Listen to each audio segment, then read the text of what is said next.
j'en avais noté une un peu mineure, c'était 10,2. C'est son pourcentage de shooting foul, le shooting foul percentage.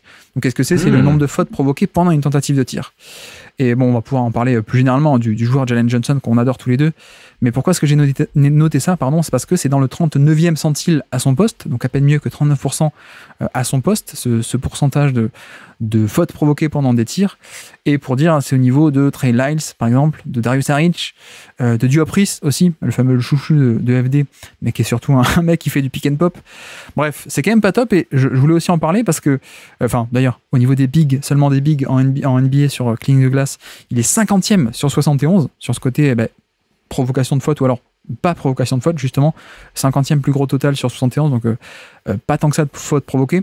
Et je voulais surtout en parler parce qu'en fait, pour moi, c'est aussi un axe de progression un peu majeur, quoi. Parce que, je sais pas ce que tu en penses, mais le shoot, on pourra en reparler, mais à quel point est-ce qu'on croit au shoot ou pas, à quel point est-ce qu'il peut devenir un shooter de qualité à haut volume, je suis pas totalement convaincu. Donc pour moi, l'axe de progression, ce serait pas d'acquérir un truc qu'il a pas, mais de développer ce qu'il a, ce qu'il fait de bien. Et donc notamment tout ce qui est un peu scoring, le punch, justement, parce que un peu punch, on peut dire comme ça, pour être de manière générale, quoi, du punch un peu en drive, du punch un peu en post-up, etc. Il peut le faire, il est explosif, mais voilà, ce côté provocation lancer franc, j'avoue que c'est un axe d'amélioration pour moi, parce que on pourrait totalement avoir un scoreur plus agressif, en fait, au niveau des drives, au niveau du post-up, au niveau du scoring, tout simplement, dans ce côté tranchant et agressif. Il a totalement la carrure pour ça. En plus, c'est un très beau bébé, il n'est pas que explosif, il est extrêmement puissant.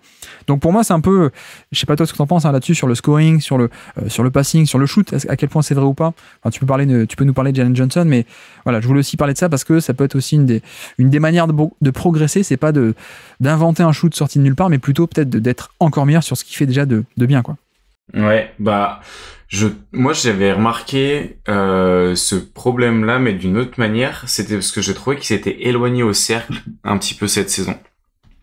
Enfin, éloigné du cercle dans ses tentatives et un petit peu plus travailler la zone du flotteur que la zone au cercle.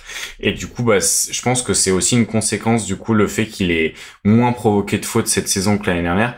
Parce que comme tu dis, 10%, c'est déjà pas beaucoup pour un intérieur. Et surtout que l'année dernière, il était à 12% de fautes provoquées sur ses tirs.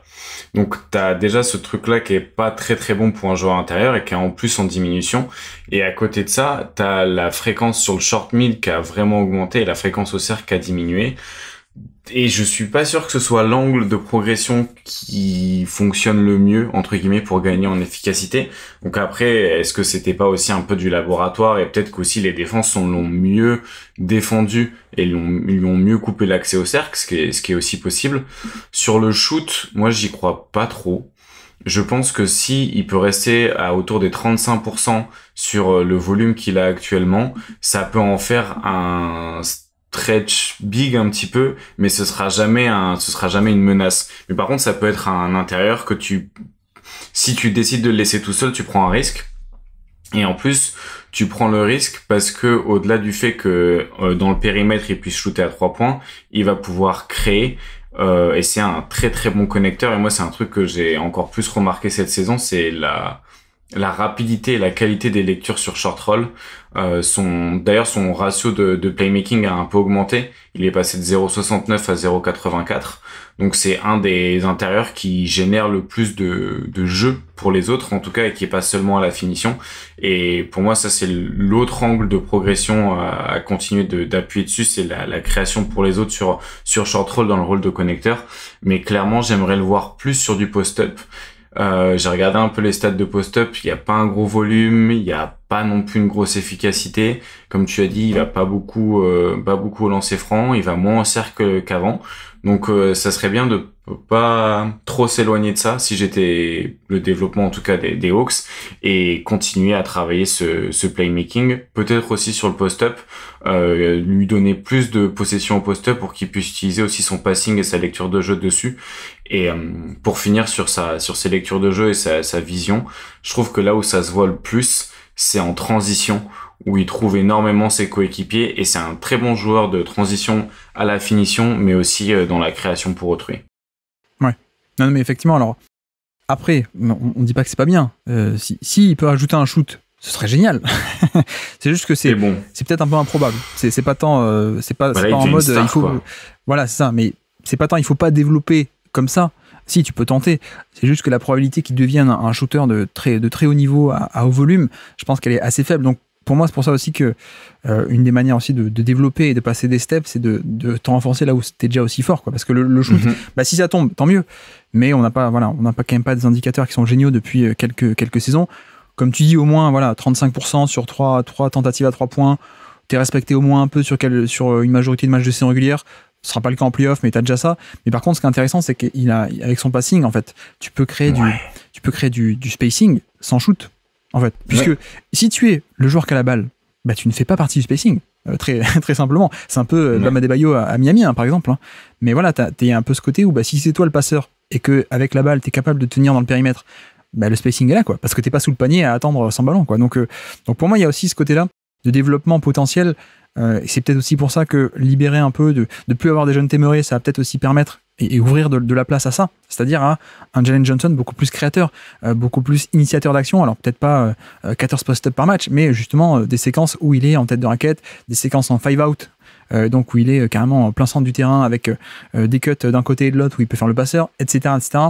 Je pense que ça peut aussi être une manière de contourner un peu ce spacing, ce manque de spacing qu'il peut représenter, si tu lui donnes la balle. Et tu peux le faire parce que c'est un créateur et c'est un bon passeur, donc c'est tout gagnant, quoi. Oui, il a le dribble aussi. Au-delà du bon passeur et de la bonne lecture, il est à l'aise et d'où encore une fois le lien vers la transition. Il peut porter la balle aussi en transition et vraiment accélérer le jeu et justement créer aussi ou amplifier des décalages par le dribble. Donc c'est vraiment c'est pas le connecteur parfait parce que il manque justement de 3 points, mais c'est quand même très très bon pour son poste et je pense qu'ils vont de plus en plus aussi parfois l'utiliser un petit peu comme seul intérieur pour encore plus optimiser la vitesse et le spacing des Hawks. Ouais. Alors, pour ceux qui connaissent pas trop, ils se disent « Ah, c'est un joueur sympa qui commence à émerger ». Sachez qu'il a quand même un background de lycéen superstar, hein, pour le coup. Top 10 lycéen de sa recrue à l'époque, passé par Duke, etc. Alors, il a peut-être un peu déçu, c'est pour ça qu'il était que le 20e choix en 2021. Ouais. Donc voilà, mais sachez qu'il a quand même un passif de lycéen méga star. Donc il y a le côté explosivité, il est là aussi. Voilà, ça se recoupe un peu, hein, ce côté explosivité d'élite pour des stars lycéens. La création, je pense qu'il y en a quand même un peu pas mal. Enfin, il y en a pas mal. Après, il faut voir à quel point ça peut se développer au niveau NBA.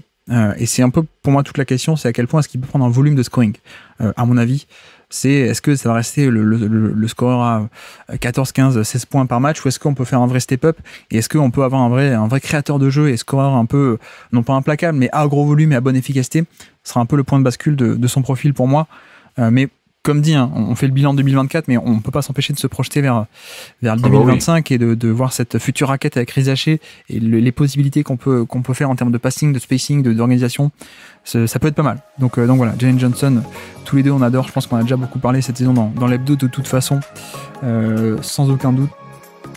Merci d'avoir écouté cet extrait. S'il vous a plu, l'émission complète est disponible en description et on se donne rendez-vous sur le feed principal du Basket Lab pour l'intégralité des podcasts. À bientôt.